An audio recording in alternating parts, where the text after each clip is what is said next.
নমস্কাৰ বন্ধুসকল। পৃথিৱীখন বহুতো ৰহস্যময় কথাৰে ভৰা, লগতে ইয়াৰ মানুহবোৰো। পৃথিৱীৰ লগতে মহাকাশতো বহুতো ৰহস্যময় ঘটনা ঘটি থাকে, যিবোৰ জানিবলৈ সকলোৰে মন থাকে, নহয়নে? সেয়েহে আজি আপোনালোকৰ বাবে এনে কিছুমান টপিক লৈ আহিছোঁ, যিবোৰ শুনি আপুনিও ক'ব, সঁচাই পৃথিৱীখন বহুত অজীৱ। গতিকে দেৰি নকৰি ভিডিঅ'টি সম্পূৰ্ণকৈ চাওক আৰু আপোনালোকলৈ এটা অনুৰোধ যে ভিডিঅ'টিত এটা লাইক কৰি দিব, লগতে কাষতে থকা ছাবস্ক্ৰাইবটো চুই দিব আৰু বেলটো বজাই দিব, যাতে মই শুনি পাওঁ।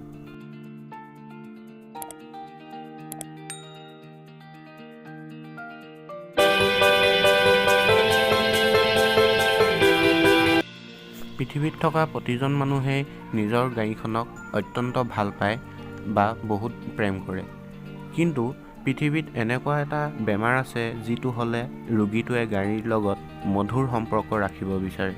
ই ইমানেই মধুৰ হৈ উঠে যে ভাবিলে আচৰিত হ'ব, ৰোগীজনে গাড়ীৰ লগত দৈহিকভাৱে সম্পৰ্ক গঢ়িব বিচাৰে।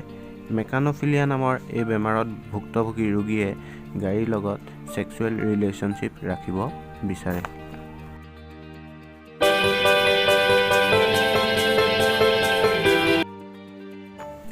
অষ্ট্ৰেলিয়াৰ মিজেল ভান মেয়াৰ্ছ নামৰ এজন ব্যক্তিয়ে নিৰ্মাণ কৰি উলিয়ায় পৃথিৱীৰ আটাইতকৈ দীঘল চাইকেলখন। ইয়াৰ দৈৰ্ঘ্য হৈছে 35.79 মিটাৰ, অৰ্থাৎ 117 ফুট 5 ইঞ্চি দীঘল। এইখন দুজন মানুহে চলাবলগীয়া হয়, এজন আগত আৰু এজন পিছত বহি যায়। মাজত এটা দীঘল এলুমিনিয়ামৰ ফ্ৰেম আছে। এই চাইকেলখনে বিশ্বৰ গিনিজ বুকত নাম অৰ্জন কৰিবলৈ সক্ষম হয়।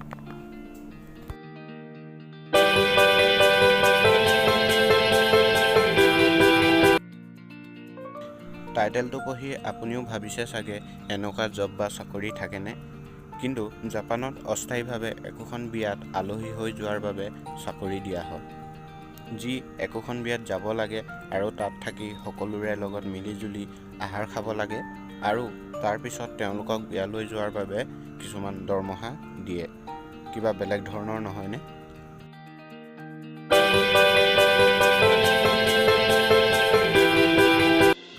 আমাৰ হাতীপতি তাৰকা ৰাজ্যত গণিব নোৱাৰাকৈ অলেখ তৰা আছে। কিন্তু নাছা মতে আমাৰ তাৰকা ৰাজ্যত মুঠতে 100 পৰা 400 বিলিয়ন তৰা আছে বুলি ধৰিব পৰা গৈছে। কিন্তু বন্ধুসকল, আপোনালোকে জানিলে আচৰিত হ'ব যে আমাৰ পৃথিৱীত থকা গছৰ সংখ্যা 3 ট্ৰিলিয়ন, যি নেকি তাৰকা ৰাজ্যত থকা তৰাৰ সংখ্যাতকৈ বহু সংখ্যক বেছি হয়। আচৰিত নহয়নে?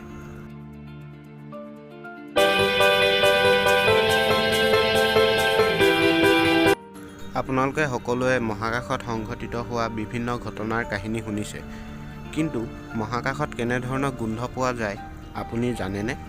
মহাকাশচাৰীৰ মতে মহাকাশত উপঙি থকা অৱস্থাত তেওঁলোকে গৰম গৰম ধাতুৰ গোন্ধ পায় বুলি কৈছে, আৰু জ্বলি যোৱা মাংসৰ নিচিনা গোন্ধ পোৱা যায় বুলি তেওঁলোকে নিজেই বক্তব্যত কৈছে।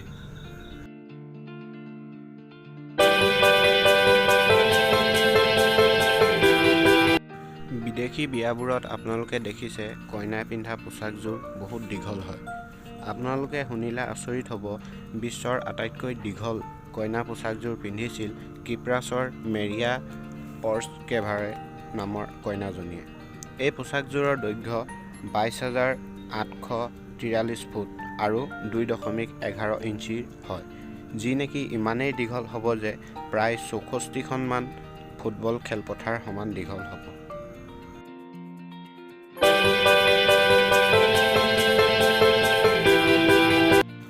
কিছুমান আইনৰ নিয়মে মানুহক আচৰিত কৰি তোলে। আপোনালোকে জানিলে আচৰিত হ'ব, গা ধোৱাৰো কিছুমান নিয়ম আছে এই পৃথিৱীত। হয়, আমেৰিকাৰ বোষ্টন চহৰত গা নোধোৱাকৈ বিচনাত শুলে আইনমতে দণ্ডনীয় হ'ব। এয়াই নহয়, ইয়াতকৈ ডাঙৰ কথা যে ইয়াত দেওবাৰে কোনেও গা নোধোৱে। দেওবাৰে গা ধোৱা আইনমতে নিষিদ্ধ আছে।